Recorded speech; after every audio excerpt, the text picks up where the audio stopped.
भारत माता की, भारत माता की। मंच पर विराजमान भारतीय जनता पार्टी के प्रदेश के अध्यक्ष श्रीमान येदियुरप्पा जी, भाई जगदीश शेट्टर जी,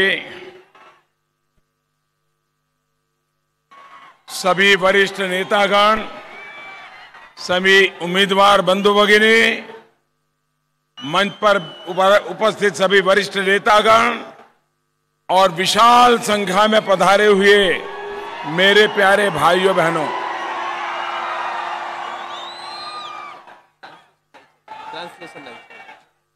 जरूरत नहीं सर, आपका भाषा लोगों को मना करने दो। जरूरत नहीं सर, आपका भाषा समझ में। मुझे बता रहे हैं कि ट्रांसलेशन की जरूरत नहीं है।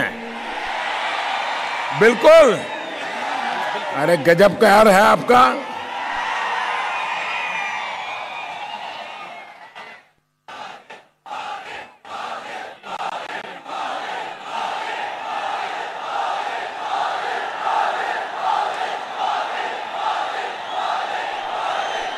मैं चारों तरफ देख रहा हूं, लोग ही लोग हैं।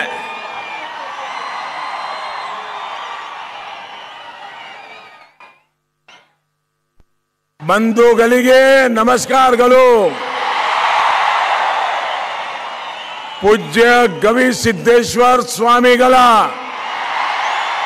चरण गलिगे। गवी मठदा चरण गलिगे। गवी मठदा संत परंपरेगे भक्ति पूर्वक प्रणाम गलो। ಈ ಭೂಮಿಯಲ್ಲಿ ಜನಿಸಿದ್ದ ಎಲ್ಲ ಮಹಾತ್ಮರಿಗೆ ನನ್ನ ನಮನಗಳು। भाइयों बहनों, इतनी भयंकर गर्मी में आप हम सबको आशीर्वाद देने के लिए आए, मैं आपका बहुत बहुत आभारी हूं।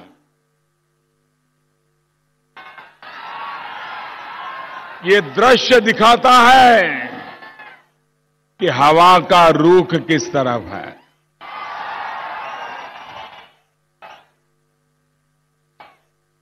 हिंदुस्तान में मुझे जहां जहां जाने का मौका मिला है, पूरे देश में फिर एक बार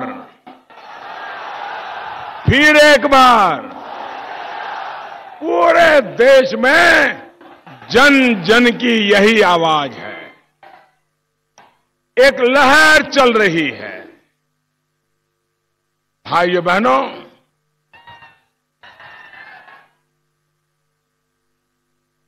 मैं इस पूरे क्षेत्र के हर देवी देवता को नमन करता हूं। बंधु भगिनी, ये संयोग ही है कि मुझे रामनवमी के पहले किष्किंधा के करीब आने का अवसर मिला।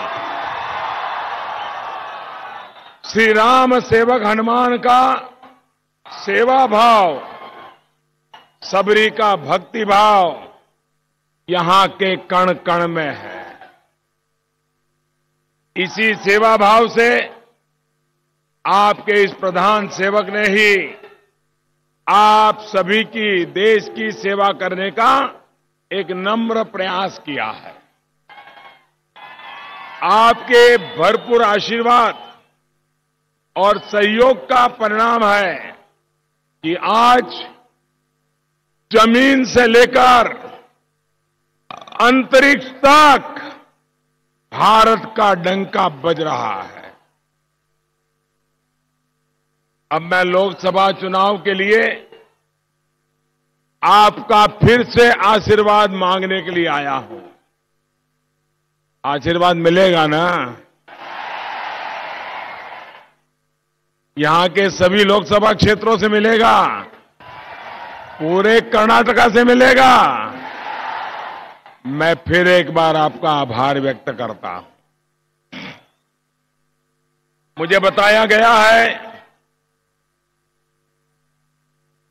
इन दिनों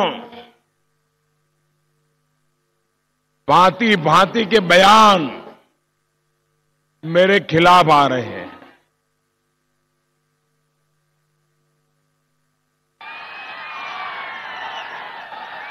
आपका प्यार मेरी सर आंखों पर,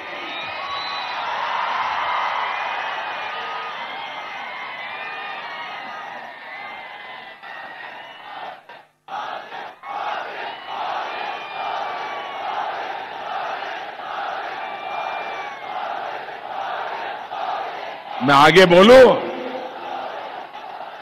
आपका प्यार ये दिल्ली में बैठे हुए लोगों की नींद खराब कर रहा है।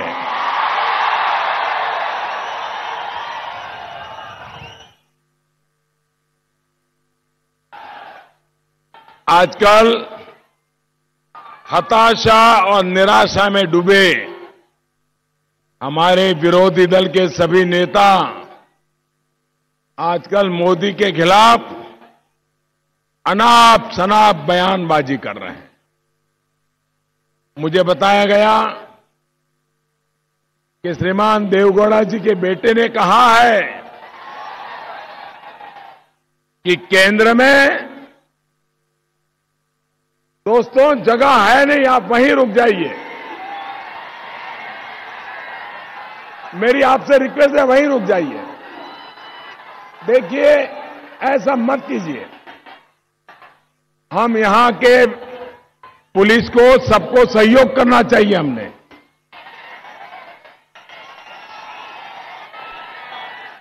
देखिए, जगह छोटी पड़ गई।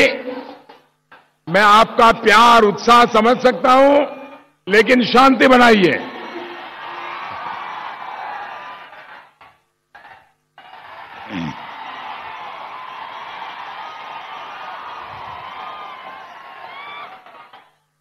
देवगौड़ा जी के सुपुत्र ने कहा कि केंद्र में अगर फिर सरकार बन गई तो वे राजनीति से संन्यास ले लेंगे।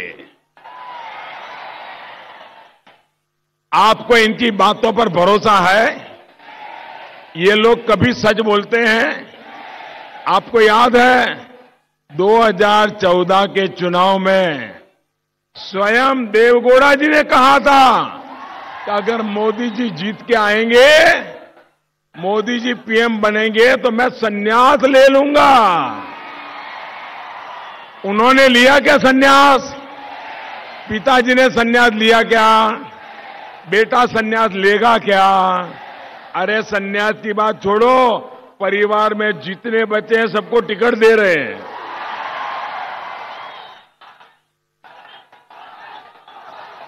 आप लोगों के इस उत्साह को देख लेते, अगर वो अपने आईबी के रिपोर्ट से जान लेते तो शायद दोबारा ऐसा बोलने की हिम्मत नहीं करते। इस लोकसभा चुनाव के नतीजे किस तरफ जा रहे हैं, वो आपकी ये ऊर्जा, ये आपका जोश, आपका उत्साह बता रहा है। साथियों, 2019 ये चुनाव राष्ट्रवाद और परिवारवाद के बीच का है। नेशन फर्स्ट या फैमिली फर्स्ट, इसके बीच का चुनाव है। भाई और बहनों, कर्नाटक में इस परिवारवाद के प्रतीक है कांग्रेस और जेडीएस। दोनों ही पार्टियां जनता से जितनी कटी हुई है, उतनी ही सिर्फ और सिर्फ अपने परिवार से जुड़ी हुई है। इनके लिए आपकी आवश्यकताएं, देश की जरूरतें, इसकी उनको परवाह नहीं है, लेकिन उनकी प्राथमिकता है खुद का स्वार्थ, परिवार का स्वार्थ। और उनका मिशन क्या है? उनका एक ही मिशन है, कमीशन। अब पहले कांग्रेस की अकेली सरकार थी तो मिस्टर 10% थे, याद है मिस्टर 10%? हाँ? अब दो की जोड़ी बन गई तो 10% इनके और मिस्टर 10% दूसरे के। अब कर्नाटक का 20% चल रहा है।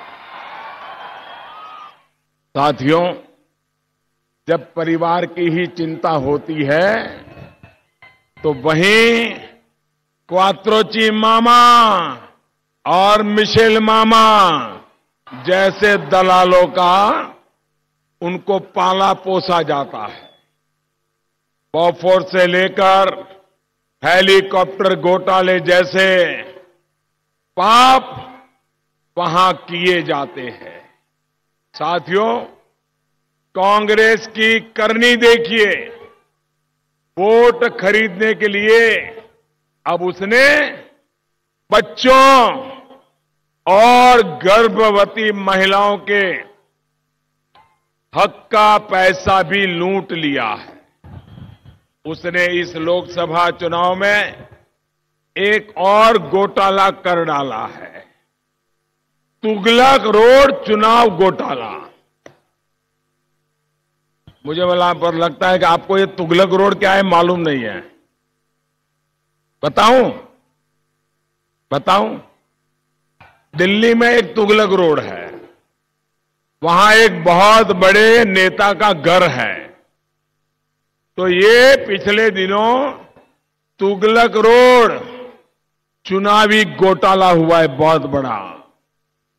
आपने टीवी पर देखा कि नहीं देखा मुझे मालूम नहीं। यहां के अखबार वाले छापने की हिम्मत करते हैं कि नहीं मुझे पता नहीं। मध्य प्रदेश में जहां कांग्रेस की सरकार बने अभी कुछ ही महीने हुए हैं, वहां से सैकड़ों करोड़ रुपए चुनाव के लिए दिल्ली भेजे गए हैं। ये पैसे कुपोषण के शिकार बच्चों के लिए थे, मासूम बच्चों की भूख मिटाने के लिए थे। लेकिन कांग्रेस इतनी निर्दयी है कि उसने गरीब बच्चों के मुंह से निवाला भी छीन लिया। अब तक हम सुनते आए थे डिफेंस डील में कांग्रेस का पंजा, जमीन की डील में कांग्रेस का पंजा, पनडुब्बी की डील में कांग्रेस का पंजा, हेलीकॉप्टर की डील में कांग्रेस का पंजा। लेकिन अब तो मासूम बच्चों के खाने पर भी मासूम बच्चों की थाली लूटने का काम इन लोगों ने किया है। 5 साल से सत्ता से बाहर रहने वाली कांग्रेस कितनी भूखी है ये आप भी देख रहे हैं।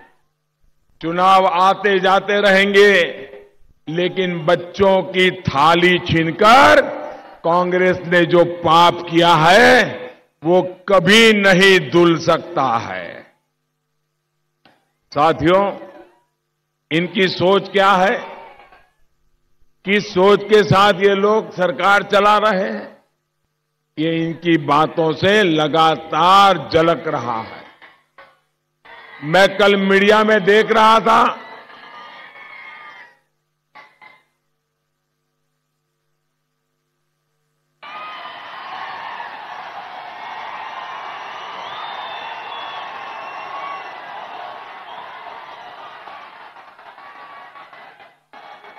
दोस्तों आपका प्यार मुझे मंजूर है, लेकिन मुझे बोलने दीजिए तो मैं बोलूं, आप शांति रखोगे? बहुत बहुत धन्यवाद। यहां के सब नौजवान समझदार हैं।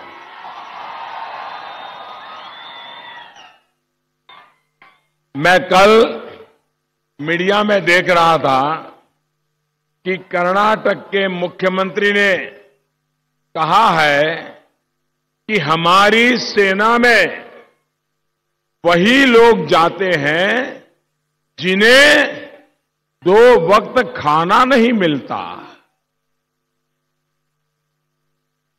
ये कैसी सोच है कुमारस्वामी जी?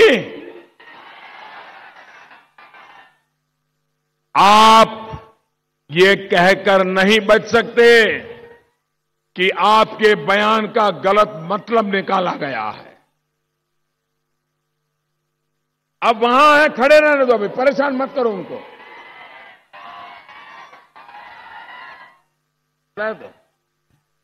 ನೋಡಿ ಆ ಭಾಗದಲ್ಲಿ ದಯವಿಟ್ಟು ಯಾರು ಗಲಾಟೆ ಮಾಡಬಾರದು.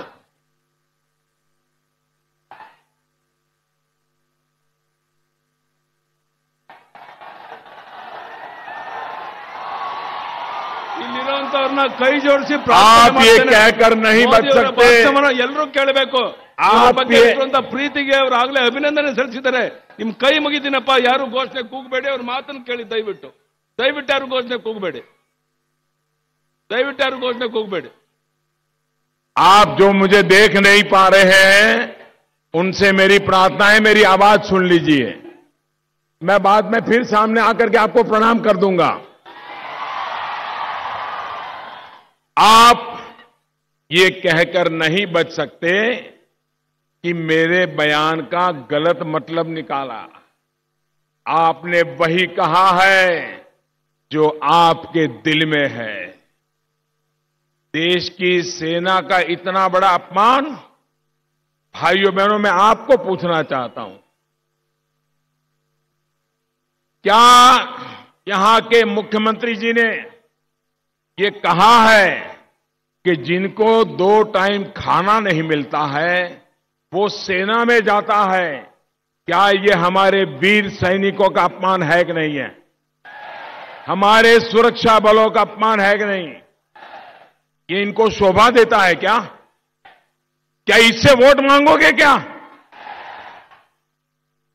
जो देश की सेवा के लिए जाते हैं, जो देश की सुरक्षा के लिए कुछ भी गुजरते हैं, कुछ भी कर गुजरते हैं, अरे शून्य से भी 40-45 डिग्री कम तापमान में बर्फी हवाओं को सहते हैं। रेगिस्तान में 50 डिग्री तापमान में जो जलते हुए सूरज को बर्दाश्त करते हैं, जो महीनों महीनों तक समंदर में तिरंगा लिए दुश्मनों को भटकने नहीं देते, उनके लिए ऐसे शब्द, ऐसी सोच?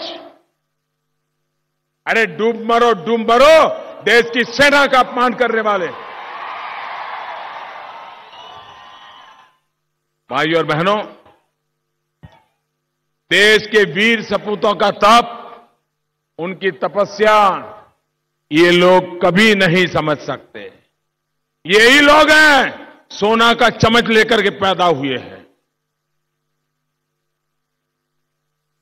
3 पीढ़ी से सत्ता संभाल करके बैठे हुए लोग देश के गरीब की, उसका सम्मान, उसकी इज्जत ये समझ नहीं सकते। भाइयों और बहनों, यही सोच है जिसकी वजह से जेडीएस, कांग्रेस और इनके महामिलावटी दल हमारे देश की सुरक्षा को कोई महत्व नहीं देते। यही सोच है जिसकी वजह से इनके हर रक्षा सौदे में कोई न कोई घोटाला होता रहा। यही सोच है जिसकी वजह से हमारे जवानों को ये खराब क्वालिटी के हथियार मुहैया कराते हैं। यही सोच है जिसकी वजह से हमारे वीरों को सीमा पर जरूरी सुविधाएं नहीं दी जाती। यही सोच है जिसकी वजह से बुलेट प्रूफ जैकेट तक देने में इन लोगों ने आनाकानी की। बरसों तक बुलेट प्रूफ जैकेट की मांग को ये लोग अनसुना करते रहे। भाइयों और बहनों, कांग्रेस और जेडीएस भी राष्ट्रवादियों के खिलाफ, राष्ट्र की रक्षा करने वालों के खिलाफ है। ये लोग भारत तेरे टुकड़े होंगे, ये जो नारा लगाते हैं, ये जो ख्वाब रखते हैं, इनके साथ खड़े रहने में उनको शर्म नहीं आती है। ये लोग जम्मू कश्मीर को भारत से अलग करने वालों के जो समर्थक हैं, उनके साथ खड़े हैं। इनके पास सुल्तान के उत्सव के लिए पैसा है, लेकिन हम्पी के गौरव को याद करने के लिए उनके पास पैसे कम पड़ते हैं। भाइयों और बहनों, सिर्फ और सिर्फ कुछ वोट जुटाने के लिए जो हमारे सपूतों के शौर्य का सबूत मांगते हैं, उनसे सावधान रहना जरूरी है। मोदी को नुकसान हो सिर्फ इसलिए पाकिस्तान के प्रोपेगेंडा को जो आगे बढ़ा रहे हैं, उनको सबक सिखाना जरूरी है। भाइयों और बहनों, भ्रष्टाचार और धोखाधड़ी की इनकी नियत ही जिसको कर्नाटका का किसान भी भुगत रहा है। आज क्या कारण है कि कर्नाटका का ये बदखणजा पानी की बूंद के बीज के लिए तरस रहा है। तुंगभद्रा और अलामपट्टी जैसे बड़े डैम होने के बावजूद ये क्षेत्र इतना प्यासा क्यों है? 24 घंटे के भीतर सभी किसानों की कर्ज माफी का वायदा किया था। क्या हुआ उसका? साथियों, जो खुद वादा किया था वो तो पूरा नहीं किया। इस चौकीदार ने जो पीएम किसान योजना बनाई, उसका लाभ भी ये नहीं पहुंचाने दे रहे। देश में 3 करोड़ से अधिक किसान परिवारों के खाते में पहली किस्त पहुंच भी चुकी है, लेकिन यहां की सरकार किसानों के लिस्ट भेजने के लेकर भी इधर उधर करती रहती है। इसलिए अब की बार हमने एक बहुत बड़ा संकल्प लिया है। बीजेपी ने तय किया है कि 23 मई को जब फिर एक बार 23 मई को फिर एक बार 23 मई को जब फिर मोदी सरकार आएगी, तब कर्नाटका के सभी किसानों को इनके खाते में ये मदद पहुंचा दी जाएगी। इसका मतलब ये हुआ कि जिसके पास 5 एकड़ से ज्यादा जमीन भी है, उसको भी अब इस योजना का लाभ मिलेगा। इसके साथ साथ देश के सभी छोटे किसानों को ये बड़ी महत्वपूर्ण बात है और हमारे येदियुरप्पा जी को बहुत खुशी होगी।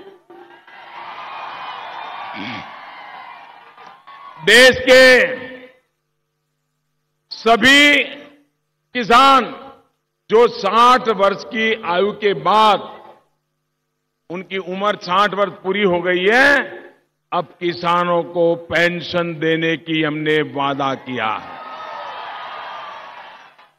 बंधु भगिनी, बीजेपी ने बीते 5 वर्षों में जिस तरह बिजली और स्वच्छता के लिए काम किया है, उसी तरह आने वाले 5 वर्षों में पानी के लिए काम करेंगे। अलग से जल शक्ति मंत्रालय बनाया जाएगा। देश की नदियों के पानी को जरूरत वालों क्षेत्रों में पहुंचाने का काम किया जाएगा। इसका लाभ इसी पूरे क्षेत्र को मिल पाएगा। यहां पहले से ही हजारों करोड़ के 5 बड़े सिंचाई प्रोजेक्ट केंद्र सरकार पूरे कर रही है।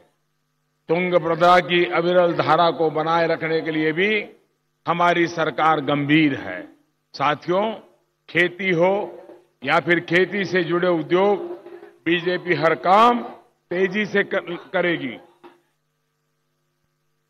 यहां रेलवे और हाईवे से जुड़े अनेक प्रोजेक्ट पर पहले ही बहुत बेहतर काम हुआ है। आने वाले 5 वर्षों में इस क्षेत्र में स्वास्थ्य, शिक्षा और उद्योगों पर विशेष ध्यान दिया जाएगा। भाइयों और बहनों, सबको सुरक्षा, सबको समृद्धि और सबको सम्मान,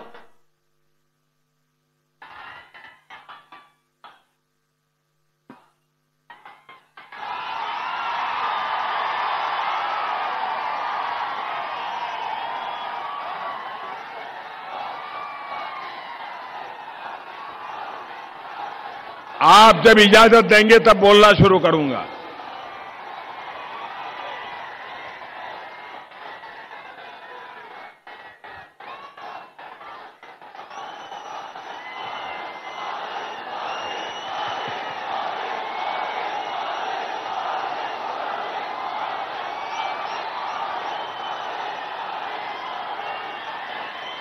भैया आपका प्यार मेरे सर आंखों पर।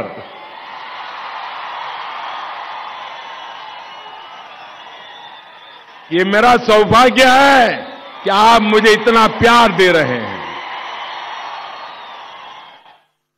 भाइयों और बहनों, सबको सुरक्षा, सबकी समृद्धि और सबको सम्मान के हमारे सभी संकल्पों को हम आपके सहयोग से सिद्ध करेंगे।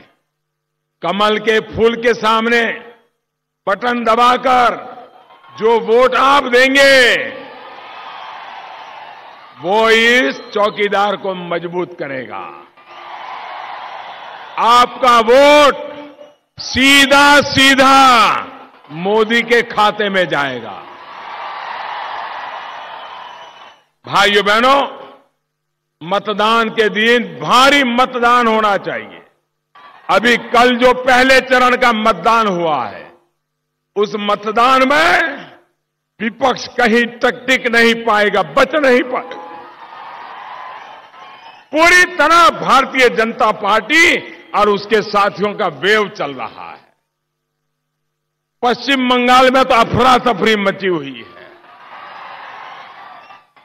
वो हत्या पर तुले हैं, मरने मारने पर तुले हैं, लेकिन जनता फिर एक बार भाइयों बहनों, मैं एक नारा बुलवाता हूं। आप लोग बोलेंगे, सब लोग बोलेंगे, ये नौजवान भी बोलेंगे। मैं कहूंगा मैं भी, आप बोलिए चौकीदार, मैं भी